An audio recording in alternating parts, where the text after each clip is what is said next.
Yo, yo, yo, yo, yo, it's Our Lifestyle, the podcast, and this is our continuing series of what we call the Flip Through series, and want to give a huge shout out to Hammered Weekend Wear. I'm rocking the shirt today on a Saturday. Also, he's the only guy that I know that will take these new era hats and he'll transform them into something that ties into something you like. I produce another podcast called Lincoln Addict, and that ties into my love for 60 era Lincolns. And of course, he took this LA hat and made it into a Lincoln Addict hat. So big ups. That's HAMMERD, weekendwear.com. Check them out or click the link in their Instagram bio. So first off, want to say we made it to the weekend. For those that continue to follow us via a podcast app or through YouTube, thank you guys so much. Of course, and also on social media, you can follow us at Our Lifestyle Podcast on Instagram or on Facebook, of course. So our posts batch over from Instagram to Facebook, and you can listen through pretty much any podcast app that you use. Now, in this flip through, we're going to be going through issue 6 of Mini Truckin Magazine, and you'll see in the title of each of these, I'll go ahead and try to make it clear on which issue it is. That way you can go back, and if you're looking for a specific truck or feature, you'll be able to find that. Now, we just dropped episode 181 on Friday, and it features Lee Bauer. His truck was actually on the cover of February 89 Mini Truckin, so 31 years ago. So it's awesome that with the help of our friend Ruben Arteaga at C1500 Nonsense on Instagram, with his help, we've been able to really bring in some awesome legends and help tell their story and let them tell their story. So let's take a look at, this is technically the winter 1990 issue. It's issue 6, and it's technically volume 4, number 1. So I'll talk about that in a moment. And then also wanted to say our podcast is brought to you guys by Custom Car Show Productions, which includes Scraping the Coast. Now, this show is every June, and it's in Biloxi, Mississippi. With all of the crazy COVID stuff going on, I know many of you are anxious to get out and go to shows, and I would ask that take a look, whether you need to book a flight or figure out that trip through Google Maps. Look up Biloxi, Mississippi. Visit scrapingthecoast.com for more information. Also on Facebook is really where you're going to get most of the intel on this awesome show. So big ups to Scraping the Coast and the entire team at Custom Car Show Productions. So I'm going to kind of go based upon my research here. Here's what we're kind of looking at. So I'll kind of narrate this a little bit. Out of the first 6 issues, Alan Paradise shot 4 of those 6 covers. Now, I currently do not own issue 1 and 2, hence why we started with our flip through series on issue 3. So basically, you had the first issue, which was the 88. That was volume 1, number 1. You had Winter, which was the second issue, was volume 2, number 3. And actually, you know what? I'm sorry. Yeah, so you basically had the 88, which was issue 1. Then you had the issue 2, which was Winter 89. So it gets a little crazy there. That was volume 2. And you basically got into Spring 89, which was volume 3. That had Raw Deal and Flying First Class. So that was the first one that we went over. Then we got into the Summer 89, which was still volume 3. That was the Mazda convertible Top Fun with the Hot Tops ground effects. Then we get into Fall of 89. That was Red Hot in the Nissan 720 Blue Bayou. And then now we're at the Winter 1990, which this is technically volume 4, number 1. Again, I'm not even going to get too far into the numbering system because you saw there for a second I got a little bit messed up. They wrote about it early in the magazine, but just know this is issue 6. And what's also cool is we had Sal, who owned this truck, on the podcast, Sal Napoli. And what's really awesome is this truck actually graced 4 covers in 4 different looks, if you will. So that still blows my mind today that that's the same truck. And then I always remember this one as 2 distinct things. I See You Looking was that front tag, And then, of course, it was Rally in Vegas was kind of the headline, if you will. And it shows Sal, kind of maybe a stage setup here, looking, or excuse me, kind of registering or coming in the pre-registration lines at a show.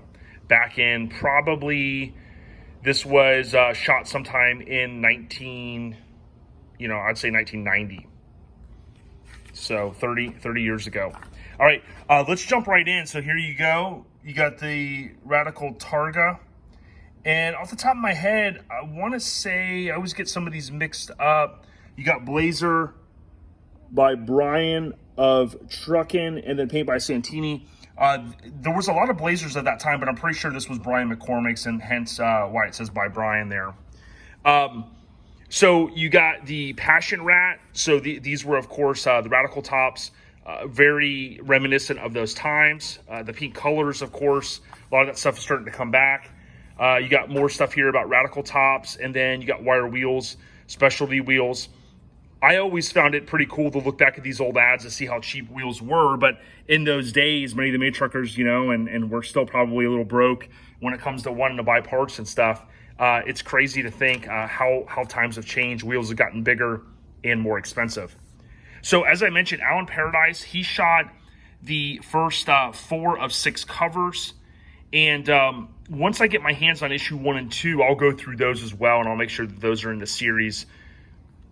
If you have an issue 2, that's the one I really need. I have a line on issue 1. So if you have issue 2 that you can spare from your collection, reach out to us and we'll figure something out. So Mini Truckin editorial, you have Alan Paradise, as I mentioned, badass convertible there.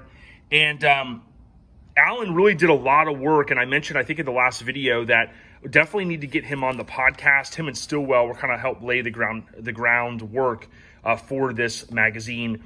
Now, the first issue in '89, of course, it seemed to have taken off, obviously, hence they kicked in and they started doing quarterly. So really in '89, you had 4 issues for those first few years. It was 4, it went to 6, kind of got a little wonky from there. I think they threw in an extra one before they started to go what we refer to as monthly. So you can see here, this one has a few little stains on it, but these early issues are so hard to get. I'm okay with that. Obviously, a magazine that's this old. A lot of mine are in mint to perfect condition. This one's in pretty good condition. I'm happy with it. And as I mentioned before, I keep them in these sleeves here. In the archives, as my dad, Papa Smurf, would have said. Rest in peace, Papa Smurf. So a lot of reading, in these days, they did all kinds of different things. They teamed up with different folks. Like here you got Brian McCormick. He did a lot of work within the publishing house at the time, whether it be Truckin and Mini Truckin. He also, if you go back and listen to his episode, we had him on as well. He'll talk a little bit about some of the books, if you will, that he started. And books is kind of that insider term that they used for a magazine. So, the magazines that spun off. You got Yo Mike. So a little bit reminiscent here with the lines kind of from the Mini Truckin logo. And that's pretty cool because Mini Truckin Nats, they have the same reminiscent logo. Now, I want to remind everyone that Mini Truckin Nats moved. I think it's, off the top of my head, it's the 23rd through the 25th of October. So because of COVID-19, hopefully we'll see you guys in Maggie Valley, North Carolina. You can look up Mini Nats on Instagram and Facebook for more information. But pretty cool stuff there. So you had some engraving. That was something that was highly done by Mini Truckers during that era. And then all-nighters. So this is pretty freaking awesome. You got a 79 Datsun D20 long bed. And really love this truck. Love the feature. I mean, when you look at the layout, kind of reminds me of the Saved by the Bell. Again, all that stuff from this era. You got the alarm clock, the squiggly line right here, and then, of course, the Mini Truckin logo. So pretty awesome. And then this is, again, Alan Paradise putting in all that early work shooting these killer trucks. So you got the Truckin sticker ad. I kind of talked about that recently. You got the continued feature into black and white, which was, something that basically had to take place at the time because it was not all color, as I mentioned a couple of times. So a road test there. This one's freaking classic, man. You got the 2 honeys, the 2 chicks in the back. You got the 2 homies up front rolling in the vert, the Texas tail in the back, the reverse offset wheels. And truck courtesy of Bill's Auto Body in Cottonwood, California. So kick ass. Check this out. This is probably what led to a lot of people of that time like liking the style of a truck and buying it. Ruben Arteaga had a Toyota pickup, and you could imagine the young kinfolk of the time were basically swayed, if you will, from an advertising perspective, and that's why I think of this time a lot of these trucks really exploded. Kids, younger adults were reading this stuff, and it took off if they liked the styling. Start a truck club, the ingredients for starting your own club. And you can imagine this is right on the cusp before 91 when Relaxed Atmosphere started. And then you got Severed Ties and Negative Camber that started in 92, if memory serves correct. Sunrunner. So here's an 87 Toyota. This is from Jacksonville, Florida. Many of you will know this truck. It was a little bit ahead of my time, so to speak. But really love, the layout here. You've got the beach. Almost reminds me when we go to the beach each year. And Allen Paradise taking full advantage of the Sunshine State. So freaking awesome. Again, love this truck. The styling of it.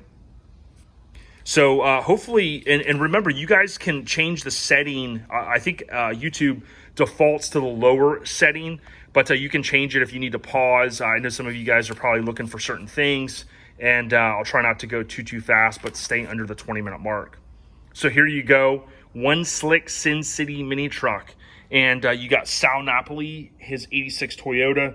Really a classic truck. The styling, the colors, I mean, I would rock this every day.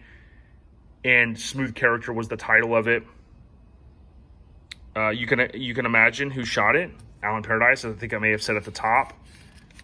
That's part of the data dive, looking into, who were the photographers, who, shot the covers and things like that.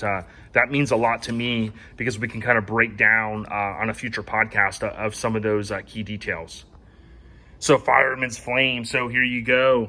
You got Florida's Fireman Flames to fame. Brian McCormick, again, putting in a lot of work in those early days. Tilt Bed.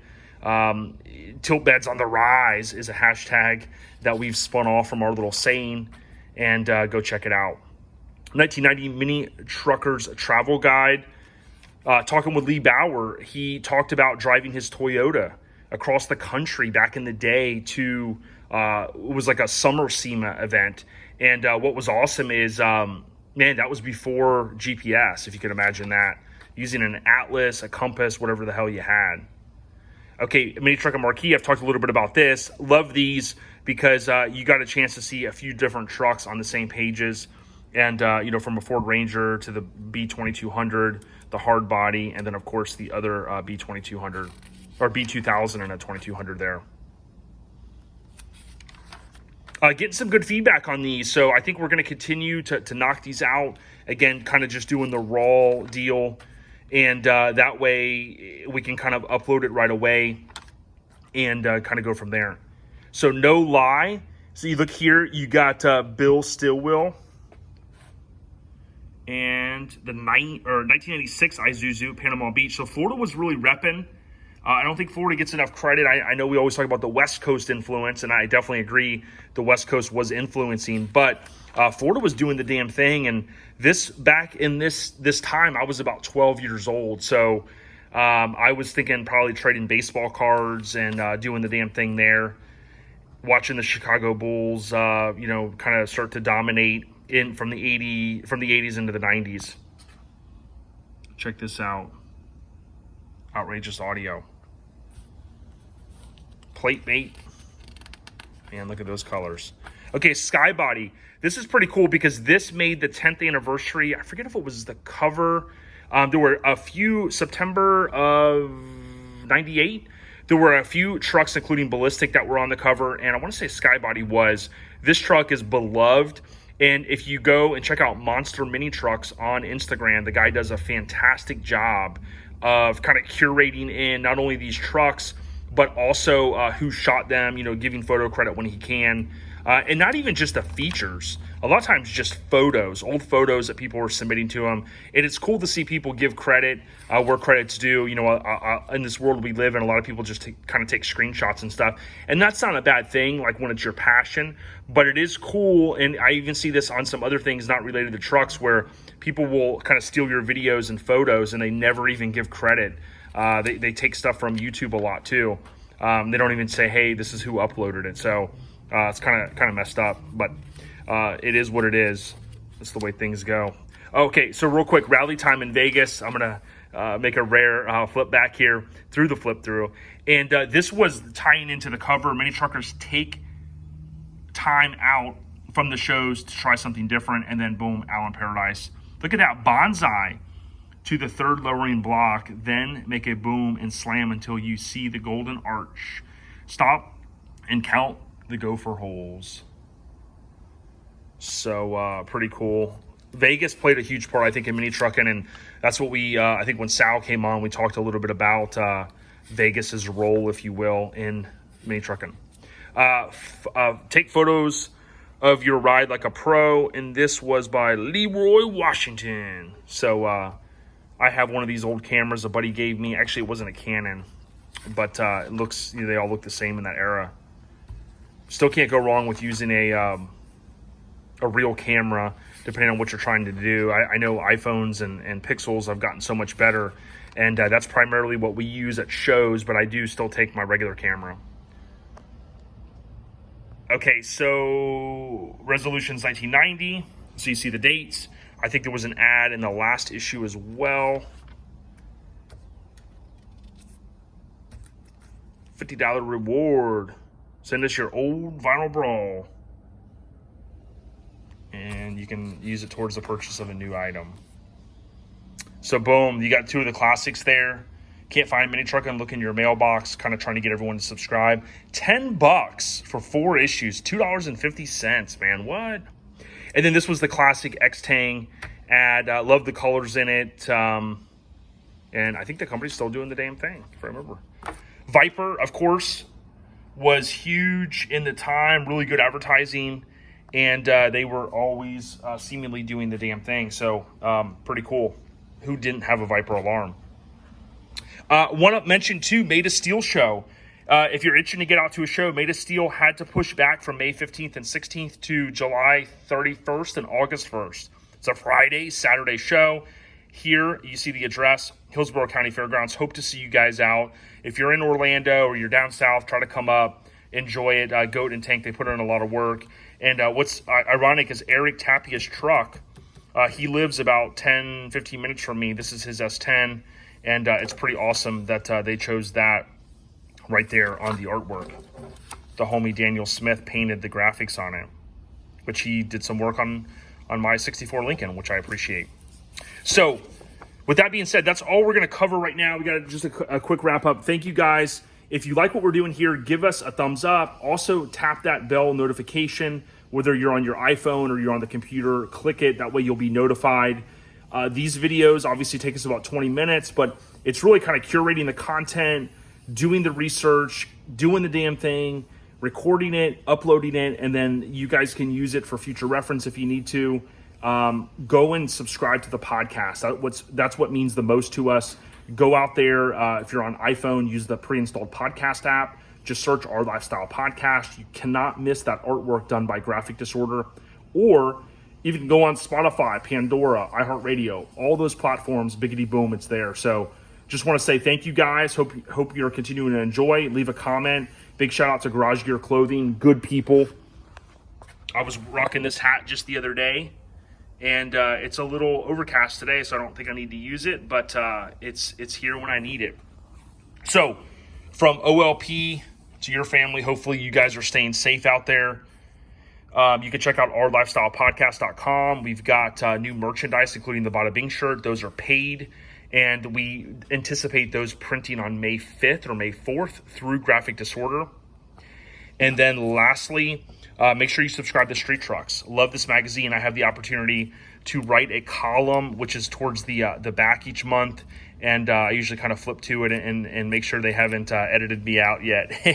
But it is an awesome magazine thank those guys every day for the opportunity. So check it out, Our Lifestyle, the podcast. ODB, be out here.